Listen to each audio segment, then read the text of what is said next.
Agora tá. Boa noite a todos. Boa noite. É um prazer muito grande estar aqui com todos vocês. Meus amigos, eu não nasci num lar espírita. E quando eu era pequeno, a minha mãe me colocou no catecismo. Mas eu sempre fui uma criança muito chata. E me tornei um adulto chato também, inclusive. Porque eu fazia muitas perguntas. Eu tinha muita dúvida, muitas questões. E em determinado momento, com todo respeito à minha professora de catecismo, ela disse que Deus, em determinado momento, criou um anjo para ser o braço direito dele. E esse anjo chamava-se Lúcifer. O significado Lúcifer é interessante. O sufixo fer quer dizer condutor. Fer quer dizer condutor, Lúcifer quer dizer luz. O significado do nome Lúcifer é bonito, é o condutor da luz. E ela me disse mais, ela me disse que Deus havia criado Lúcifer para ser o braço direito dele, e lá no céu. No entanto, em determinado momento, Deus falou que ia criar um homem e que os anjos seriam subordinados ao homem. E segundo minha professora, falou que Lúcifer começa a fazer uma rebelião no céu. E ele criou o MSC, o Movimento do Sem Céu. E ele tentou convencer todos os anjos do céu a se revoltarem contra Deus e tomar o céu à força. Uma visão bem materialista, não é verdade? E segundo essa minha professora, ela falou que o Deus chama São Miguel arcanjo, tem uma briga danada lá no céu, e daí os anjos de São Miguel derrotam Lúcifer e seus anjos, e a partir daí eles são chamados dos anjos caídos.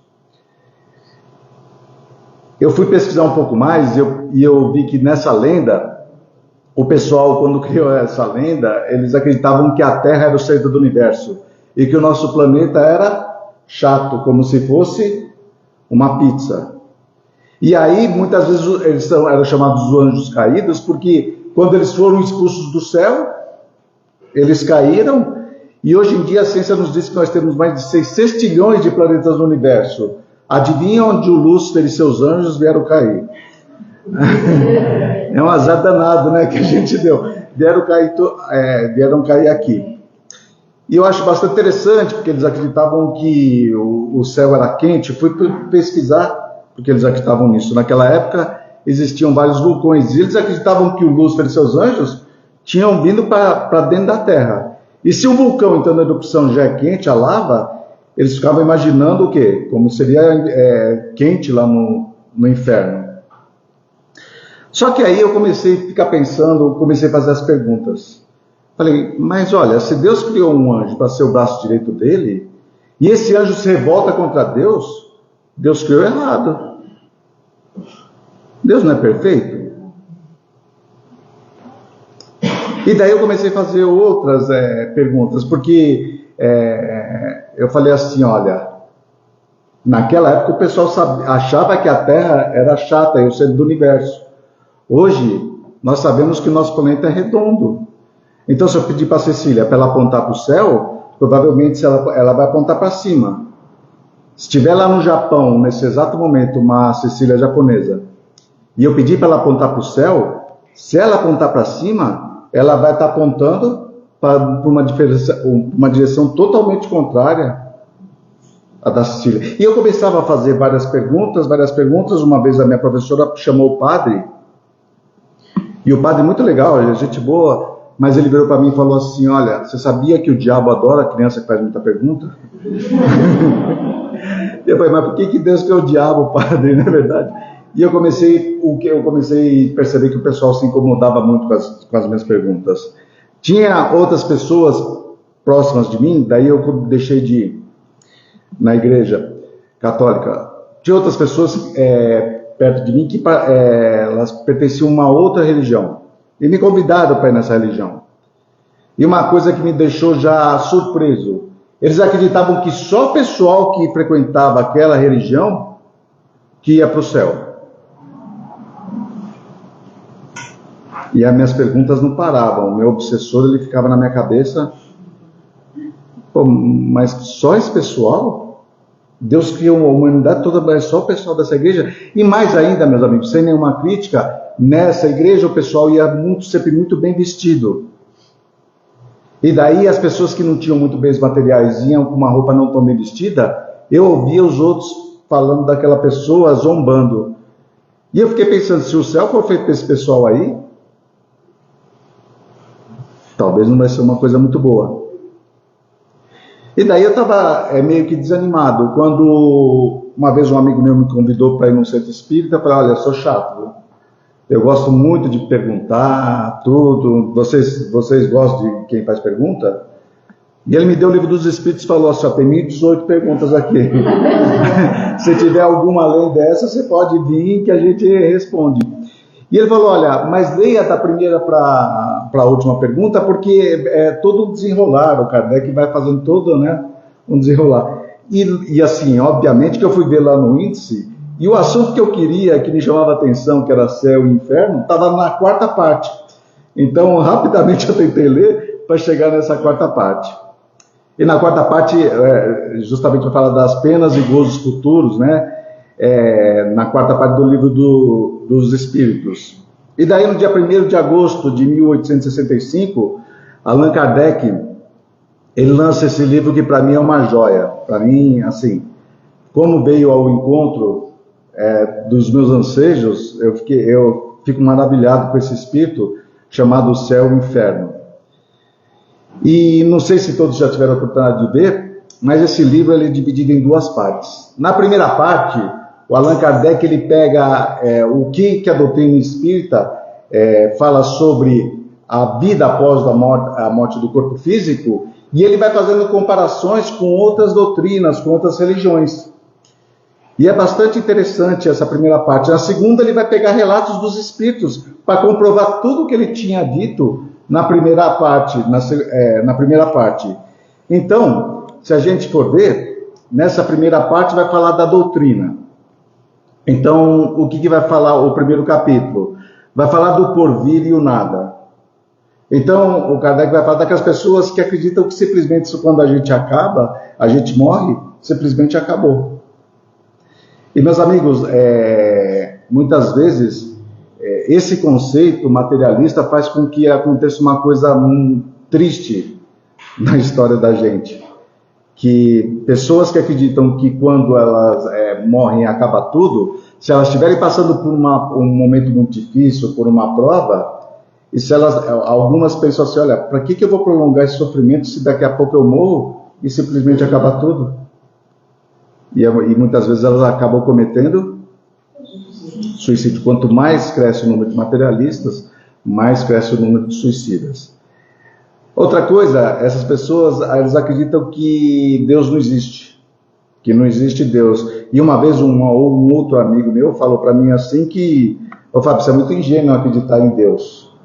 Eu falei, sério? Ele falou, nossa, isso é muita ingenuidade, não existe, a ciência já provou, o que não é verdade, que ela nem estudou sobre Deus. Eu falei, e ele é um pouco orgulhoso, né? Eu falei, então quer dizer que Deus não existe, certo? Ele falou, certo. Eu falei, remonta ao passado. Onde você acha que o universo começou?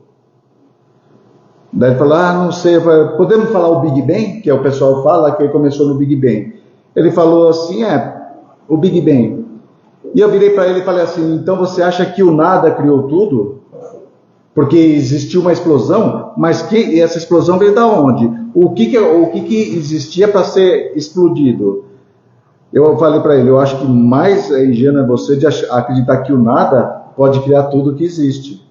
Então é uma coisa que nesse primeiro capítulo, o Allan Kardec ele vai discorrer de uma maneira fantástica, bastante interessante, para aquelas pessoas que acreditam que a morte termina, a vida termina com a morte do corpo físico. Depois ele vai falar do outro capítulo, da apreensão da morte, que é bastante interessante. O Kardec vai falar, por que as pessoas muitas vezes, vocês têm medo de morrer ou não? Vocês podem balançar a cabeça, só para saber que eu estou encarnado, porque eu tenho medo de desencarnar durante a palestra também, porque quando eu falo, vocês ficam olhando assim, eu falei, pronto, eu desencarnei no meio da palestra. Obviamente que existe uma lei de conservação, meus amigos. Essa lei de conservação faz com que a gente queira se apegar ao corpo físico. E, além disso, o Kardec coloca nesse capítulo aí, por que os espíritas não deveriam temer a morte? Obviamente que a gente teme, mas se a gente levar a compreender exatamente, a gente vai perceber que não existe nada a temer. Obviamente, meus amigos, deixa eu dizer que a gente tem que aproveitar toda a oportunidade que nós tivermos no corpo físico, tá? Mas que, conhecendo o que vai vir depois da morte, talvez a gente não precisasse temer, porque o desconhecido que causa o temor. Eu, para falar a verdade, não tenho muito medo de morrer, mas eu tenho medo do jeito que eu vou morrer. Não sei se dá para distinguir a diferença. Assim, morrer vai acontecer, mas eu não gostaria nem de sofrer muito, eu não gostaria de dar trabalho para ninguém quando isso acontecesse, tá? Então o Kardec vai falar sobre isso aí, e é bastante interessante. Depois o Kardec ele vai falar sobre duas coisas que eu tinha curiosidade. Primeiro ele vai falar do céu e ele faz algumas comparações. Ele fala que existem religiões que acreditam que existe o céu como se fosse as cascas de uma cebola, sabe? Em camadas o céu. Então, existem algumas que quando a pessoa desencarna e vai para... Eles falam que vai para o sétimo céu. Vocês já ouviram falar sobre o sétimo céu?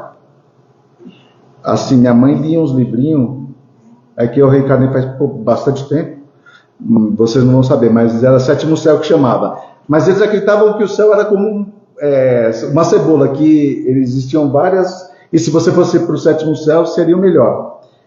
Existe outra corrente que fala que o céu era mais ou menos como está na foto aí, que você morreria, e daí depois que você morresse, você iria num lugar onde estava cheio de nuvens, vinha um anjo e entregava uma harpa na tua mão, dava uma coceirinha nas costas, puff, descia um par de asa, uma coceirinha na cabeça, não chifre, é auréola, né? Assim, é uma auréola. E daí, meus amigos, eles acreditavam que depois da morte do corpo físico você ia ficar por resto da eternidade contemplando a face do Criador, e assim, ó, plim, plim. E eu pergunto para vocês, quem que aguenta mais de 15 minutos num lugar desse? Um lugar monótono. São Tomás de Aquino, nesse próprio livro, ele fala que o bom de você estar no céu é você poder contemplar quem estiver no inferno e pensar assim, ufa, que bom que não sou eu que estou lá. Mas agora eu pergunto para vocês, quem tem um pensamento desse, merece o céu? Mais do que isso, vocês que são mães, duvido que vocês ficariam tranquilas, podendo contemplar um filho de vocês num sofrimento eterno. Os espíritos dizem que o pessoal conseguiu demonstrar como seria terrível estar no inferno, mas nunca ninguém conseguiu demonstrar quão bom seria estar no céu. Então, esse é um dos conceitos. Depois o Kardec vai falar sobre o inferno. E daí ele vai falar que do inferno pagão, do inferno cristão. E é interessante porque o próprio Kardec fala que os cristãos eles conseguiram fazer um inferno pior do que o inferno pagão. E é onde eles diziam que quem morresse iria para o inferno, e chegando lá no inferno, iriam estar as caldeiras. Lembra que eu falei daquele meu amigo, eu esqueci de citar, daquele meu amigo que me levou para uma igreja, aqui onde o pessoal, logo depois quando ele me viu, ele achava que eu ia para o inferno quando eu era católico. Depois quando ele me viu lendo o livro dos Espíritos, ele já não tinha nenhuma dúvida. Ele tinha absoluta certeza que eu iria para o inferno. Tá? Então, segundo esse meu amigo, eu iria para o inferno. E lá no inferno, o que iria acontecer? Eu ia chegar, o diabo ia falar, ó, Fábio, teus amigos falaram que você ia vir. Eu falei, oi diabo, tudo bom? Ele ia falar assim para mim, olha, o teu caldeirão é aquele lá. Só que eu ia olhar para o lado, estava o Hitler. Um pouquinho mais para frente, Osama Bin Laden. Um pouco do lado Saddam Hussein. Do outro lado poderia ser quem? Quem? Mussolini. E eu ia virar e falar assim, o diabo, vem aqui. Aquele lá mandou matar mais de 60 milhões de judeus, aquele lá jogou os aviões mandou jogar os aviões nas Torres Gêmeas, esse aqui jogou arma química, esse aqui também mandou matar não sei quantas pessoas, e só pelo fato de eu ser espírita eu vou ficar no mesmo caldeirão que eles? Pode abaixar o fogo aí. Que era um ofurô aqui no inferno, não é verdade, gente? Não era justo, gente. As pessoas não conseguiam entender como que pessoas que fizeram coisas diferentes poderiam ter a mesma pena. O que diz a doutrina dos espíritos? Que céu e inferno, eles existem sim, mas não é um lugar para onde se vai, e sim um estado de espírito. Imaginem vocês que vocês têm um filho muito amado, e daí vocês no domingo, amigos de infância iriam estar na casa da mãe de vocês, e vocês iam rever esses amigos que fazia muito tempo que vocês não viam. Esses amigos iriam no domingo, e vocês estariam lá com esses amigos, num ambiente tranquilo, relembrando o passado, as pessoas gostando de estar uma com as outras. O pessoal estaria vivenciando o verdadeiro céu naquele mesmo instante. Junto com pessoas queridas, pessoas que elas gostavam, estavam pensando no céu. Quando de repente uma pessoa chegasse e falasse assim, olha, teu filho pegou carona com um amigo dele e ele sofreu um acidente e está em tal hospital. Só que a gente não sabe nada. Meus amigos, daquele céu que vocês estavam, vocês iriam imediatamente para o inferno. No inferno terrível de não saber o que tinha acontecido com aquela pessoa amada.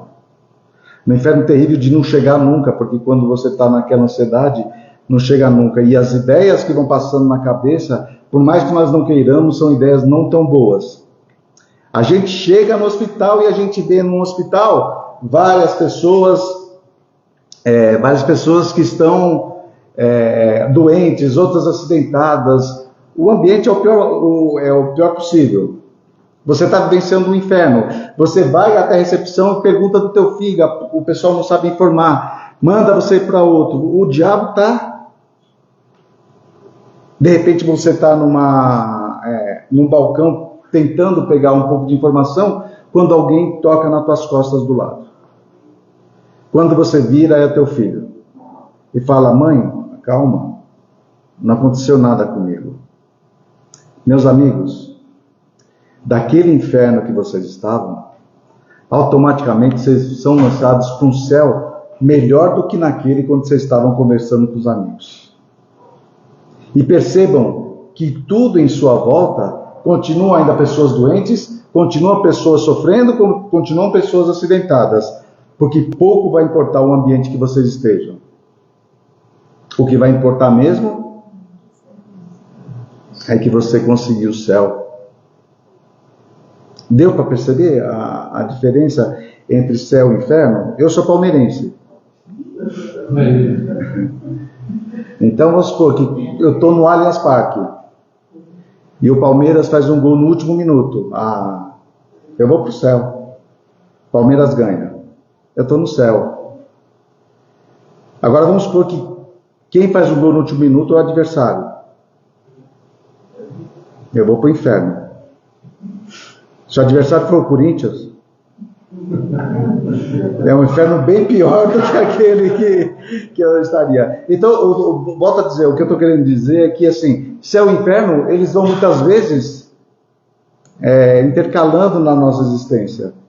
E nesse livro fala que quanto mais evoluído o espírito, menos sofrimento nós teremos. E é fácil a gente comprovar isso. Já ouviram falar do médium Chico Xavier, não é verdade? Tinham vários tipos de problema físico, de saúde e tudo mais. E toda vez que perguntavam para ele, Chico, como é que você estava? Ele falava, nossa, meu corpo não está tão bom, mas eu estou ótimo. Madre Teresa e tantos outros que demonstram que céu e inferno não é um lugar onde você está, e sim um estado de espírito. Tudo bem? E daí o Kardec vai falar aqui do purgatório. E o Kardec, o purgatório foi criado 593 anos depois de Jesus. Podem procurar no Evangelho, ninguém vai escutar ninguém falando sobre purgatório. Porque foi uma criação da igreja para tentar minimizar o quê? Minimizar essa óbvia injustiça de que aí você, para determinadas coisas, você ir ou para o céu ou ficar por resto da eternidade no inferno. Tá? Então, o Kardec fala que, assim, naquela época na igreja, as pessoas diziam, quando você não era tão bom ou não tão mal, que você, depois que morresse, ia para o purgatório. E do purgatório você ia para o céu ou iria para o inferno? Alguém sabe o que era necessário naquela época para você ir para o céu? Não? Naquela época existia uma coisa chamada indulgência, onde o pessoal fazia o quê? Comercializava as coisas do espírito. Então, se você era uma pessoa que tivesse muita posse, você deixava as posses em nome da... E olha, não é crítica à igreja, viu, gente? É só uma constatação histórica. Você deixava bens no nome da igreja, depois que você morresse, o pessoal fazia bastante prece, bastante reza, e do purgatório, você ia para o... E quem não tivesse dinheiro? Ia ter que negociar de novo com o diabo, não é verdade, gente? Pode parecer estranho, mas Martinho Lutero, que fazia parte da igreja, ele faz uma reforma na igreja que, entre outras coisas, protestava contra a comercialização das coisas do espírito. É por isso que foi chamada a reforma protestante. O Kardec fala que existe o purgatório, sim, e é aqui na Terra, onde nós estamos. Aqui é o nosso purgatório, aqui que a gente está no mundo de provas e expiações, para quê? Para purgar os nossos defeitos. Vai depender de bens materiais que nós tenhamos para a gente sair daqui? Não, né? E quem, muitas vezes, no mundo de provas e expiações, nunca teve que, por exemplo, perdoar? Quem nunca, às vezes, teve que conviver com pessoas que às vezes não gostava tanto? É dessa maneira que a gente vai purgando os nossos defeitos. Eu sempre conto uma história que eu vivenciei, que eu acho bastante interessante, porque quando eu era pequeno, a minha mãe uma vez virou para mim e falou: Fábio, você é a coisa mais linda, filho. Você é um príncipe. E eu acreditei na minha mãe. Quando eu estava estudando na 4ª série, tinha uma menina que eu achava uma princesa. E a minha mãe tinha me falado que era um príncipe. O que eu pensei na minha deficiência mental? Ué, ela é uma princesa, eu sou um príncipe. Fechou. Formou, não é verdade? Naquela época, para você poder ficar com uma moça, você tinha que pedir ela em namoro. Não sei se vocês já ouviram falar sobre isso, que vocês são novos. Você precisava pedir a moça em namoro. Pode parecer brincadeira, mas eu fiquei 3 meses ensaiando na frente do espelho, pedindo namoro à minha princesinha. Um dia, eu chamei ela, falei: olha, vem aqui, eu te acho tão bonita, você é uma princesa. Ela falou: tá, obrigado.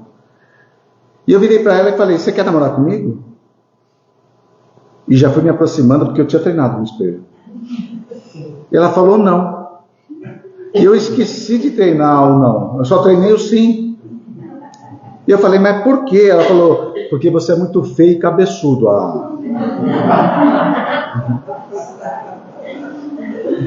Vocês estão olhando para minha cabeça agora, né?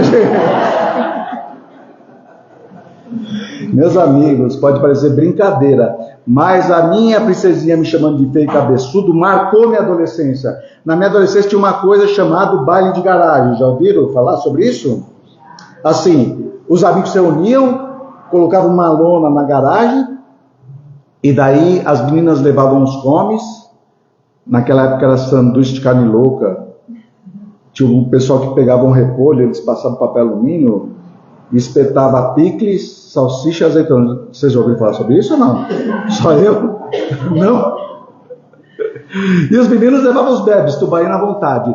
Daí começava a música dançante primeiro. Daí era ABBA, Bee Gees, Carpenters, assim, coisa boa. Nada que se aproxime com hoje em dia.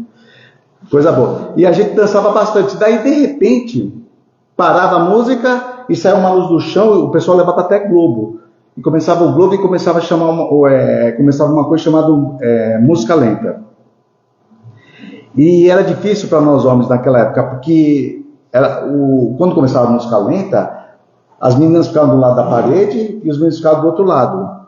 Para a gente dançar música lenta, o menino tinha que sair daquela parede, cruzar todo o salão e virar para a moça e falar: você quer dançar comigo? Meus amigos, se essa moça falasse assim, não. Se olhava para trás, na outra parede, parecia um gol do Corinthians, né? Era uma festa, né? Vocês acham que eu ia chamar alguém para dançar? Lógico que não, com a minha princesinha falando que era feio e cabeçudo. Até que um espírito evoluído criou uma coisa chamada dança da vassoura. Para quem não sabe, eu começava com a vassoura. A vassoura nunca falou não para mim. E daí aquela moça que negou, eu entregava a vassoura, ela era obrigada a dançar comigo. E através da dança da vassoura, correr elegante, eu consegui até casar. Consegui casar. Eu morava em Guarulhos antes, né? E assim, eu já fazia palestra há um certo tempo, passado muito tempo, né? Já estava casado. E acontece muitas vezes o quê? As pessoas falarem comigo e lembrarem de mim, e muitas vezes eu não lembro das pessoas. Um dia eu estava no supermercado agachado assim, vendo o preço de um produto, quando onde eu estava formou até uma sombra. E eu vi uma voz falando assim: oi, Fábio. Eu estava agachado, eu fui levantando, era uma mulher. Ela não acabava nunca, nem pro alto. Eu falei: oi. E a família, Fábio? Eu falei: tá boa? Nossa, Fábio, e você, como é que tá? Mas eu não sabia quem era. Ela percebeu que eu não sabia. E ela falou assim: Fábio, você não está me reconhecendo não, né? Eu falei: olha, minha mente é terrível, desculpa, eu não estou reconhecendo. Ela falou: sou eu, Fábio, nós estudamos junto na 4ª série. Meus amigos, na questão 659 do Livro dos Espíritos, os Espíritos falam que no momento da prece a gente pode pedir, louvar e agradecer. Era minha princesinha, gente. Ela tinha virado a Fiona, pelo amor de Deus, na verdade. Eu já comecei a fazer uma prece naquele mesmo instante de agradecimento. Eu pensei que fosse minha princesinha me chamando. Adivinha, meus amigos, o que ela falou para mim? Ela falou: Fábio, você não mudou nada. Eu falei: não é possível. Eu falei assim: continuo feio e cabeçudo. Ela falou: feio e cabeçudo por quê? E eu falei: ó, fulana. Falei bravo dessa vez. Você foi a primeira moça que eu pedi namoro. E você não aceitou porque você disse que eu era muito feio e cabeçudo. Ela falou: falei? Falei: falou. Perceba a importância que ela deu pro assunto, né? Daí ela falou: ah, Fábio, lembrei agora. Sabe o que foi? É que você não insistiu. Se você tivesse insistido, eu tinha aceitado. Outra prece de agradecimento. Obrigado por eu não ter insistido, obrigado. Então, meus amigos, assim, olha, muitas coisas que às vezes as pessoas falam para nós, a gente tem que perceber se é alguma coisa que vai fazer com que a gente fique melhor, a gente tem que levar em consideração isso. No entanto, se a gente perceber, porque às vezes as pessoas falam coisas de nós que não é verdade. Quando isso ocorre, deixa de lado. Se não é verdade, por que você vai ficar bravo? E isso consiste no problema de perdoar. Muitas vezes as pessoas não perdoam, porque elas dão muita importância para outra pessoa que falou alguma coisa delas e que não é verdade. Eu sei que aqui em Pirassununga não tem isso, mas lá perto da minha casa o pessoal fica bravo, e aí fica mais complicado para você perdoar. E uma das coisas que a gente tem que fazer é isso. A caridade nos diz, a questão 886 do Livro dos Espíritos, que você, para ser caridoso, você tem que ser benevolente, tem que ser indulgente e tem que perdoar as ofensas. É isso que vai fazer com que a gente possa evoluir. E quanto mais evoluídos espiritualmente nós formos, menos problemas, menos decepções nós teremos. Tudo bem? Então aqui é o nosso purgatório, tá? Bom, depois o Kardec ele vai falar a doutrina das penas eternas, e obviamente que isso aí não precisava nem falar muito, né?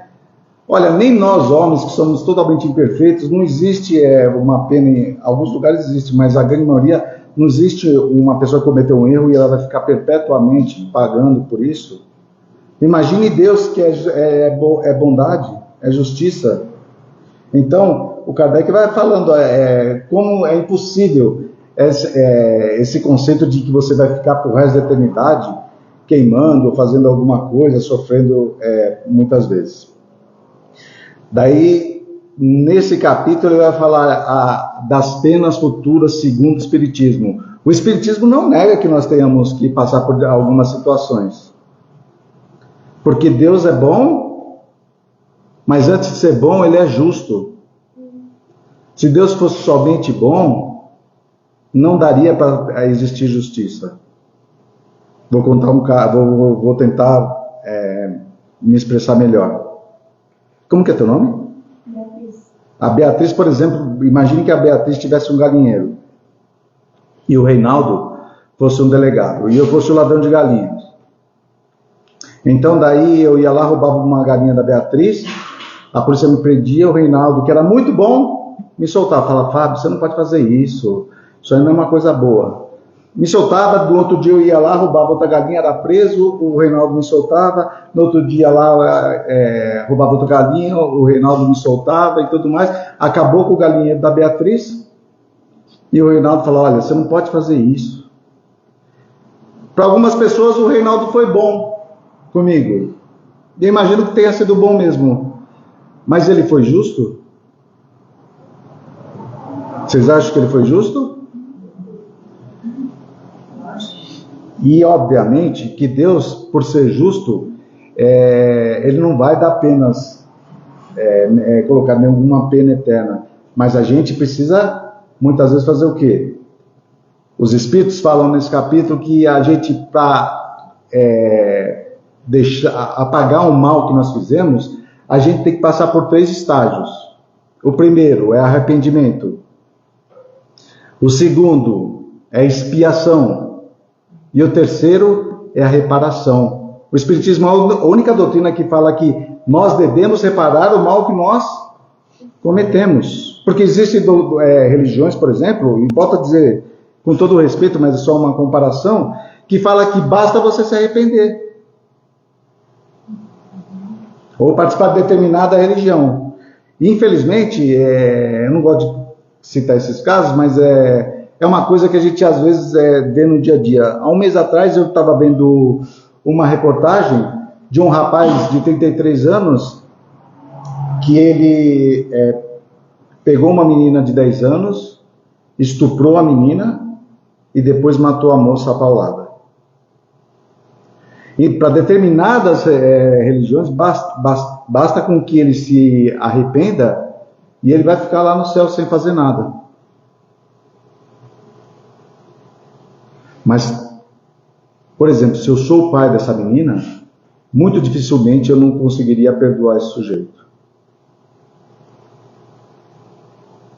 E não perdoando, vivendo naquilo com aquele desejo de vingança, provavelmente, depois que acabasse essa vida, eu iria para o inferno.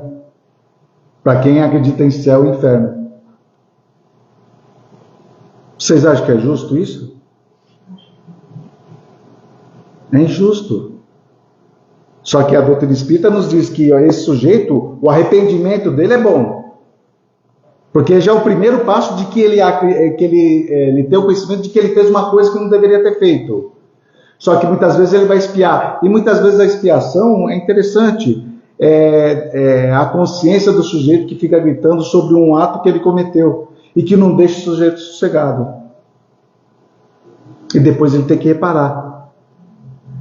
Como que ele pode reparar? Não sei, ele pode reencarnar numa outra vida e tomar conta de um asilo onde tem crianças abandonadas. Ele pode fazer várias coisas, mas ele precisa ter o mérito para que ele consiga vivenciar uma situação mais confortável depois da morte do corpo físico. Tá bom? Então marquem. O sujeito cometeu um erro, ele primeiro precisa se arrepender daquilo que ele fez, mas de coração, né? Da boca para fora. Espiar e reparar isso. Tá? Então, é isso que diz as penas futuras segundo o Espiritismo. Depois, está muito cansativo, gente? Vocês estão com vontade de emancipar a alma ou não? Assim. Depois vai falar dos anjos, né? Os Espíritos vão falar dos anjos. Um dia todos nós seremos anjos. Interessante. E depois vai falar no outro capítulo, vai falar dos demônios. Mas será que Deus criou um ser especial como anjo, o outro como demônio? Não, a doutrina espírita nos diz que Deus, sendo justo e bom, Ele criou todos nós da mesma maneira, simples e sem conhecimento. E daí, dependendo das nossas escolhas, a gente vai evoluindo, e quando todos nós formos evoluindo, a gente vai se tornar anjo. É para não fazer nada? É para um INSS espiritual? Não, porque se a gente for ver a missão e ocupações dos espíritos, uma delas é você, quando chegar nessa situação, ser o espírito protetor de alguma outra pessoa que está numa classe, numa ordem inferior que a sua. Então existem várias coisas. Esse negócio de acreditar que depois que a gente chegar a sermos anjos, que a gente não vai fazer nada, não. Não acreditem no INSS espiritual. Ah, Fábio, mas não cansa? Meus amigos, quando a gente dorme, quando há a emancipação da alma, o espírito não dorme. Ele continua ativo. E volto a dizer para vocês uma coisa.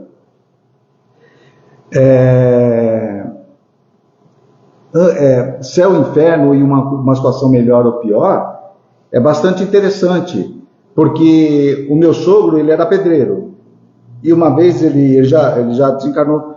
E uma vez ele acordou e virou para minha esposa e falou assim: nossa, eu estou tão feliz, eu tive um sonho tão bom. E a minha mulher falou assim: pai, o que foi que você sonhou? Ela falou: não, eu sonhei que tinha um terreno enorme e era para eu carpir o terreno todo. Quando ela me falou aquilo, eu falei: olha, o céu do teu pai é o inferno para mim. Para a gente perceber. Então, nós espíritos fomos feitos para quê? Para atividade, gente. Nós não fomos feitos para ficar sem fazer nada. Quem acredita nisso está totalmente errado. Vá a um asilo hoje, ou qualquer dia que for, chega daquelas pessoas idosas que estão lá e pergunte: olha, se o senhor tivesse saúde perfeita, o que o senhor faria? Duvido que algum vai falar: não, eu queria ficar aqui sem fazer nada. Um ia querer dançar, outro ia querer trabalhar, porque nós, espíritos, fomos feitos para produzir, nós não fomos feitos para não fazer nada. E os demônios são aquelas pessoas que utilizam o livre-arbítrio delas para fazer o mal para os outros. Mas elas não vão ficar da mesma maneira, sempre. Lembra que eu citei os exemplos? O próprio Hitler um dia vai chegar a ser espírito puro. Provavelmente vai demorar um pouco mais. Mas vai depender de quem? Dele. Porque aí consiste a justiça e a bondade do Criador. Tudo bem? Então, muitas vezes, talvez nós tivéssemos sido um demônio, e muitas vezes a gente pode ter agido de alguma maneira na vida de alguém, que a gente pode ter sido verdadeiros anjos. Tá bom? Tá muito cansativo ou não? Qualquer coisa, vocês me avisam. E depois o Kardec vai falar a intervenção dos demônios das manifestações modernas. Porque quando as mesas começaram a se agitar, o pessoal falou: é demônio, é o diabo que está fazendo isso. Engraçado que eu citei o Chico Xavier. O trabalho do Chico que eu mais admiro foi o Correio Fraterno, onde ele teve a oportunidade de consolar várias mães que, ou quando seus filhos retornavam para o mundo dos espíritos. E se o Chico era o próprio demônio, ou era o demônio deve ter se melhorado bastante. Porque o demônio vem para falar que a gente tem que acreditar em Deus, que a gente tem que ser caridoso e dar notícias daqueles que foram. Então o demônio melhorou bastante. Ainda tem gente até hoje, viu, gente? Que acredita que aqui na casa espírita é o demônio que se manifesta. Então, quem acredita que é a intervenção dos demônios na doutrina espírita, o Kardec, quem tiver dúvida, leia esse capítulo, é bastante interessante o pensamento do Kardec sobre isso. E depois vai falar do quê? Da proibição de evocar os mortos, porque tem na Bíblia lá uma proibição. Moisés em Deuteronômio proíbe. Algumas pessoas falam, tá vendo? Ó, Moisés proibiu. Primeiro, se Moisés proibiu é porque era possível. Não é? Porque ninguém vai proibir uma coisa que não é possível. E Moisés, quando ele estava tirando o povo hebreu lá do Egito, o pessoal tinha uma tendência de quê? Ao politeísmo, porque ficaram muito tempo no Egito. Então eles tinham o quê? Uma ansiedade de criar novos deuses. E quando um espírito se manifestava, eles acreditavam que era um próprio Deus. Então Moisés, para aquele povo, ele teve que proibir. Mas o próprio Moisés estava mortinho da Silva. E lá no Monte Tabor, materializam-se na frente de Jesus Elias e Moisés.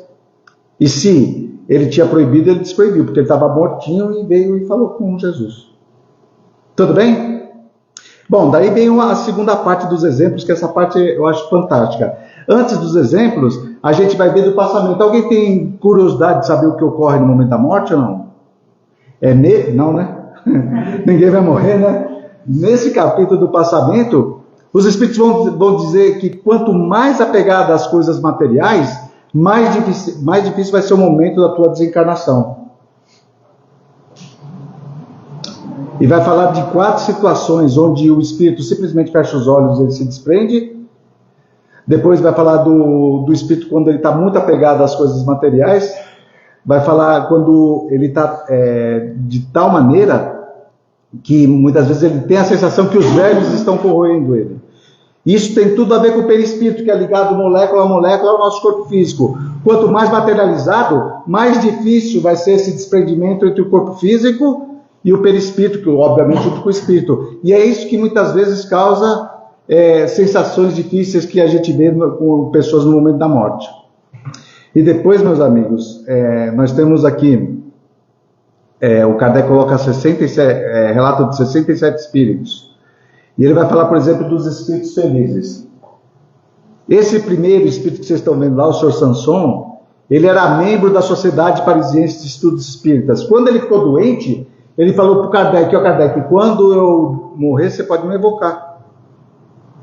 Ele morreu, o Kardec 8 horas depois evoca ele. O corpo dele estava ainda estava para ser velado o corpo ainda. E ele se manifesta falando que ele estava muito feliz, que a doença que ele teve, que os problemas, as dores, elas tinham simplesmente sumido. E mais, os espíritos, eles têm a oportunidade de quê? De ler o pensamento das pessoas. Olha que legal. Aqui em Pirassununga, o pessoal vai em velório e faz piada sobre o desencarnado ou não? Não, né? Segundo os espíritos, não é muito bom. Pode ser que o desencarnado já esteja do lado dele e não gosta da piada, tá? Mas o Sr. Sanson, ele teve essa oportunidade e pediu ainda para o Kardec avisar os filhos dele, que não acreditavam na vida depois da morte, para tentar alertá-los, porque ele estava vivenciando uma situação bastante interessante. Mas veja, são espíritos felizes. Esse Sr. Jobá, logo depois, ele também era membro da sociedade. E ele, quando evocado, ele falava que o Kardec pergunta na reunião como que ele estava. Ele falava que ele estava do lado de Erasto e Santo Agostinho e que o Espírito de verdade planava sobre todos. Imagina, gente. Eu não quero morrer, mas deve ser legal pra caramba ter essa situação, não é verdade? Assim. Então a gente vai ver, por exemplo, o Dr. Demer. Esse Dr. Demer é um médico muito caridoso, ele deixava várias pessoas, se atendia, não cobrava nada e tudo mais. E ele era amigo do Kardec. Quando ele desencarna, que ele é evocado, ele vira para o Kardec, poxa, ele fala, agora eu posso cuidar mais de perto de vocês, porque em 1865 Kardec teve um problema grave de saúde. Ele falou, naquela época não dava porque eu estava encarnado, agora fica tranquilo que eu estou desencarnado e eu vou dar um jeito, né, para estar mais perto de vocês. Eles falam muito mais coisas, tá, gente? É que eu não vou falar porque senão vocês vão desencarnar de tanto tédio. Mas assim, ele vai falando, e olha que interessante, o Kardec, ele trabalhava muito. Numa casa, um outro grupo espírita, esse Dr. Demério se manifesta e fala, avisa o Kardec, se ele não parar de trabalhar tanto, ele vai retornar para o mundo dos espíritos antes do tempo, porque ele não vai conseguir cumprir a missão dele. Ele estava aconselhando o Kardec a não trabalhar tanto. Tá bom, gente? A viúva Foulon, é interessante essa viúva Foulon, porque ela era amiga do Kardec, ela ficou cega, ela era artesã, ela fazia miniaturas, e quando ela se manifesta, ela era amiga da Mélie Boudet também, que era a mulher do Kardec. E ela ficou, ela falou, ela falou assim, eu não entendi porque vocês choraram no meu velório, né? Porque vocês sabiam, ela tinha ficado cega, passou por provas dificílimas, né? Eu não sei por que você, agora eu estou melhor. E a filha dela morava na América, e ela falou, olha, agora eu posso ver minha filha a todo momento, pela velocidade do... Era só pensar nela, ela já estava lá. Essa viúva Foulon já ia encarnar no mundo superior à da Terra. E só para não ficar muito cansativo, eu gosto muito da Condessa Paula. Essa Condessa Paula, obviamente, era condessa, tinha muitos bens materiais, e o que ela fazia? Ela recebia uma verba para administrar o lar dela. Enquanto o pessoal, as outras pessoas colocavam vários funcionários, ela juntava o dinheiro que davam para ela, e ela fazia os afazeres de casa, para pegar esse dinheiro e fazer a caridade e depois ajudar os pobres. Olha só que interessante. Ela tinha esse gosto de fazer a caridade e depois que ela morreu, 12 anos depois, os familiares pediram e ela foi evocada e ela já estava no mundo superior e ela faz meio que uma comparação. Ela fala, o mundo que eu estou aqui não tem mais inveja, o pessoal não tem mais ciúmes, não tem mais raiva, não tem mais ambição. Vocês já imaginaram um mundo desse assim? Onde as pessoas são pessoas boas? Ela fala que o que são as festas de vocês, nesses palácios que vocês... Diante do que eu vejo aqui, espíritos que brilham. Fala diversas coisas que é bastante interessante. Então, obviamente que é explicado aqui antes como essas pessoas viveram aqui na Terra e, obviamente, do jeito que elas vão... Do jeito que elas estão no mundo espiritual. Nem precisa ler o livro dos Espíritos, nem precisa ler nada. Se vocês quiserem... Obviamente que precisa, tá, gente? Mas assim, se uma pessoa que nunca viu o Espiritismo, se ela pegar somente esses exemplos, ela vai saber exatamente do jeito que ela tem que viver aqui e do jeito que ela vai ficar depois da morte do corpo físico, tá? Depois aqui nós temos espíritos em condições medianas, o Kardec coloca. Esse Marquês de São Paulo que vocês estão vendo aí, é interessante que ele falava do corpo físico dele, ele estava encarnado ainda, e falava assim, olha, ele precisa beber água, ele precisa fazer isso. Ele falava assim, como se ele estivesse falando do corpo físico dele na terceira pessoa. E interessante que o Kardec depois pergunta para ele por que ele agia daquela maneira, e a explicação que ele dá é bastante interessante. Vale a pena muito ver esses espíritos em condições medianas. Depois, assim... vai falar dos espíritos sofredores. Então, vai falar, por exemplo, aqui, olha, desse François Riquier.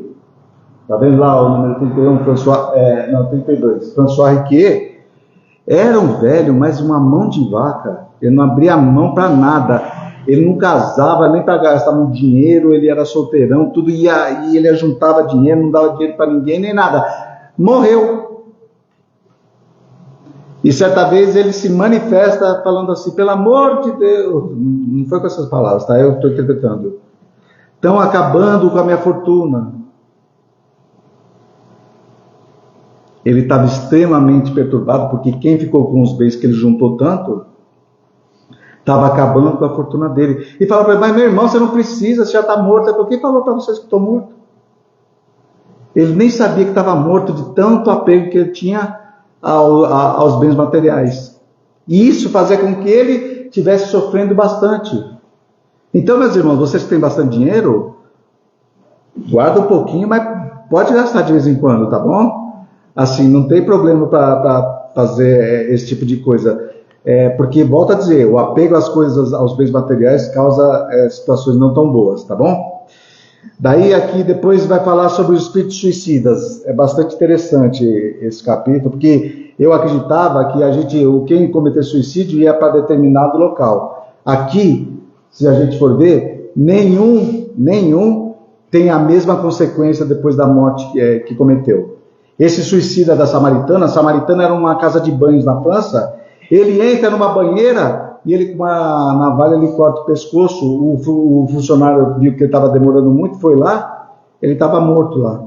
E assim, ele não se identificou, ninguém sabia quem que era, e ele perguntaram para ele quando ele evocaram esse espírito, e ele não quis se identificar, mas ele falava que ele sentia com que os vermes estavam corroendo o corpo físico dele. Mas obviamente que aquilo era uma coisa dele, porque quem vida os vermes corroem? Como que ele sabia que era isso? Então, o Kardec, ele fala que ele tinha sensação, mas que não era isso que ele estava sentindo, justamente por causa desse tipo de situação. O pai o recruta, o que aconteceu? O filho foi convocado para ir para a guerra. Só que como ele era filho único, a única maneira dele não ir para a guerra, o que era? Se a mãe dele fosse viúva. O pai vai lá e comete suicídio.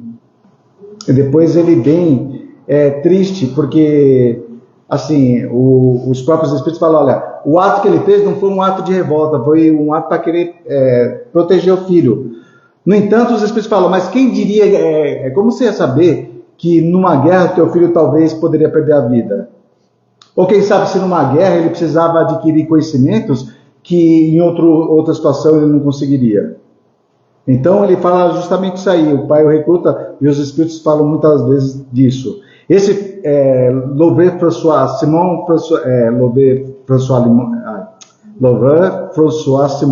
perdoe meu francês, tá? Esse sujeito, a família, quando ele estava velho, a família abandonou ele e caiu no alcoolismo. E depois da Torre de São Francisco, ele se joga de lá. 6 anos depois, quando ele foi evocado, ele falava que ele tinha a sensação que ele estava no espaço e se chocava contra as rochas. E o Kardec, nesse fala, que inferno mais o pessoal está querendo? Imagina como isso não é triste. O sujeito ficar naquele looping direto, imaginando que ele está caindo e está se chocando contra as rochas. Uma mãe e um filho. O que aconteceu? O filho estava doente dentro do quarto e a mãe virou para ele e falou assim, filho, se você morrer eu vou junto. O pessoal acreditou que era talvez uma linguagem, né, dela, de expressão, uma figura de linguagem, tudo.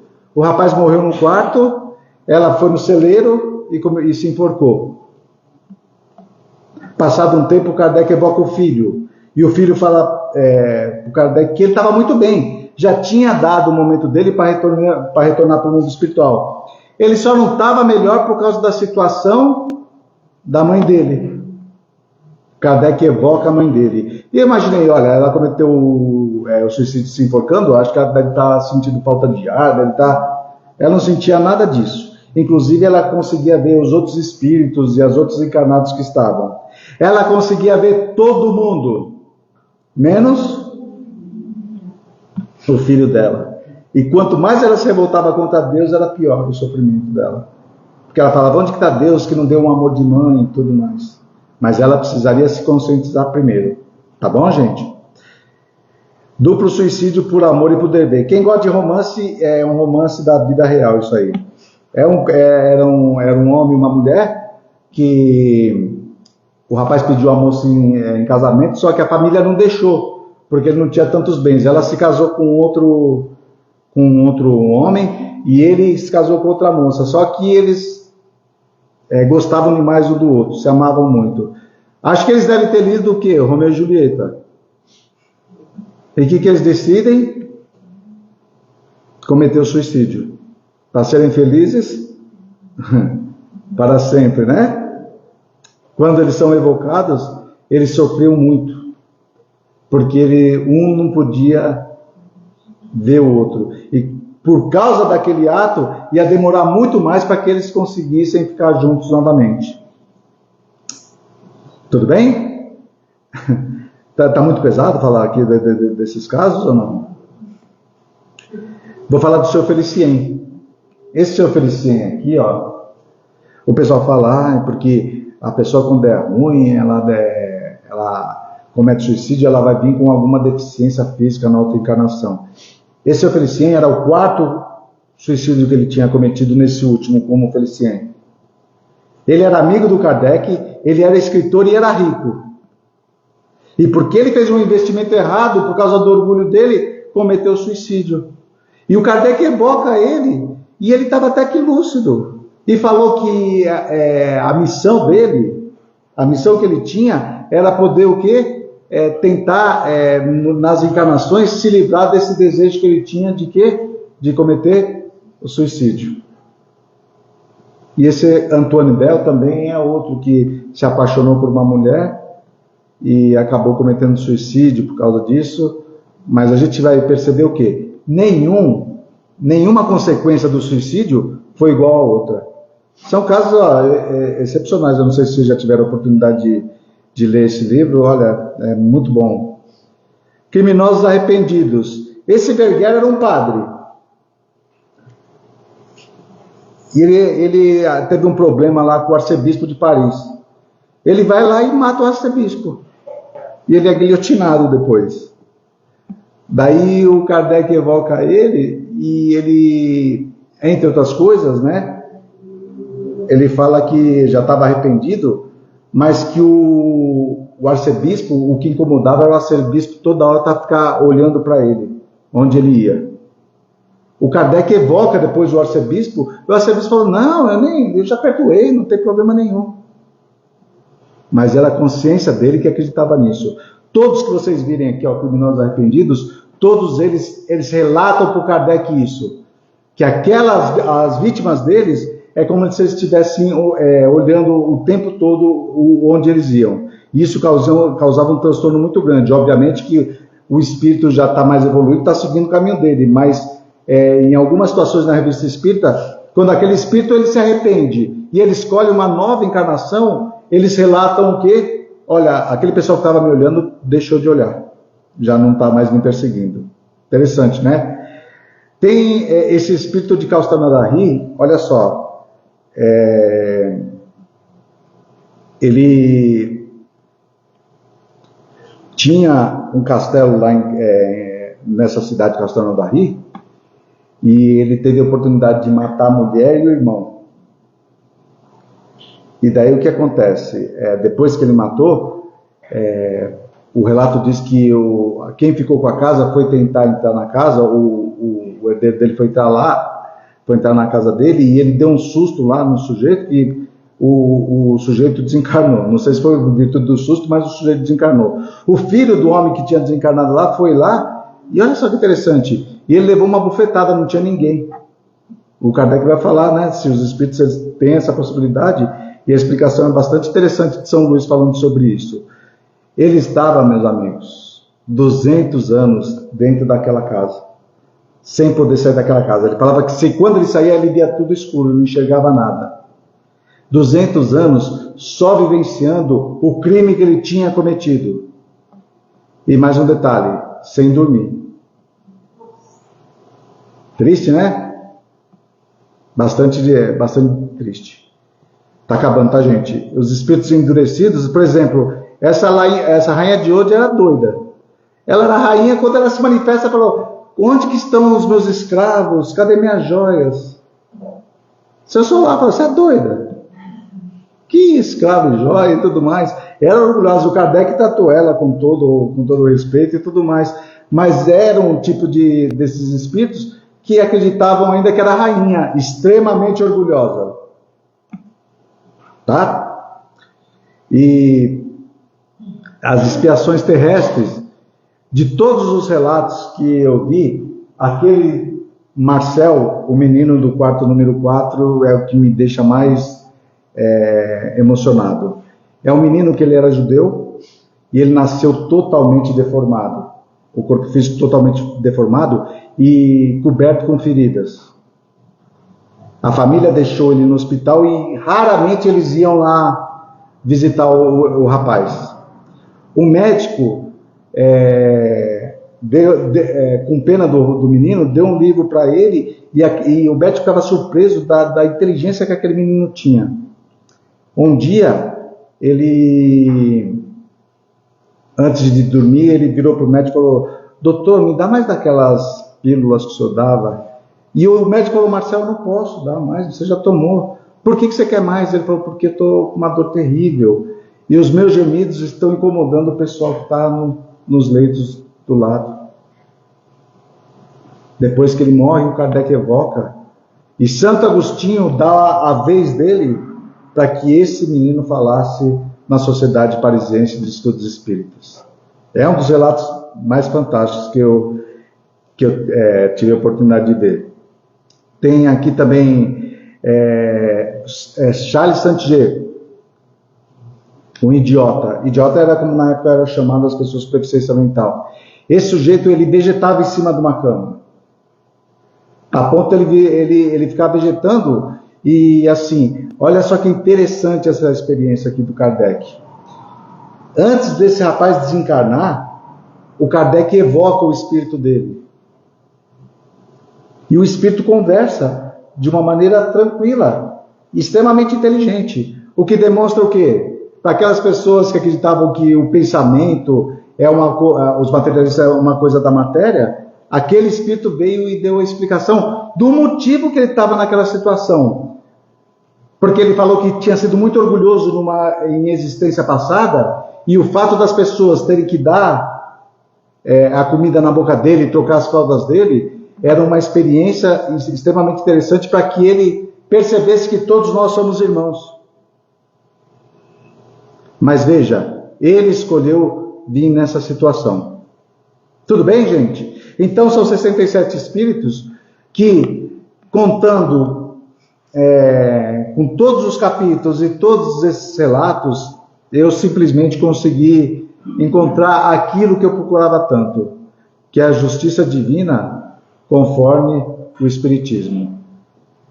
Esse livro demonstrou para mim que Deus pode ser justo e bom, e que todos nós, um dia, chegaremos a ser espíritos puros, mas não vai depender de ninguém, vai depender única e exclusivamente de nós mesmos. O Espiritismo coloca o nosso destino nas nossas mãos, que a gente tenha o ensejo de poder fazer tudo o que for de melhor para cada um de nós. E que quando nós nos tornarmos espíritos puros, que a gente possa fazer parte do exército de Jesus, o exército do amor, da caridade e da fraternidade.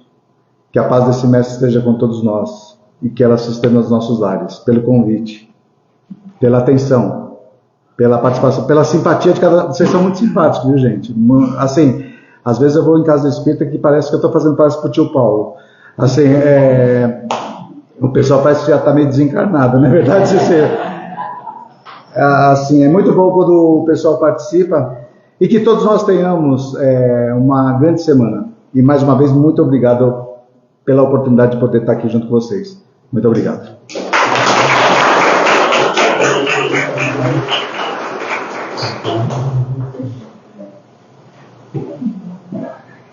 Fábio, muito obrigada.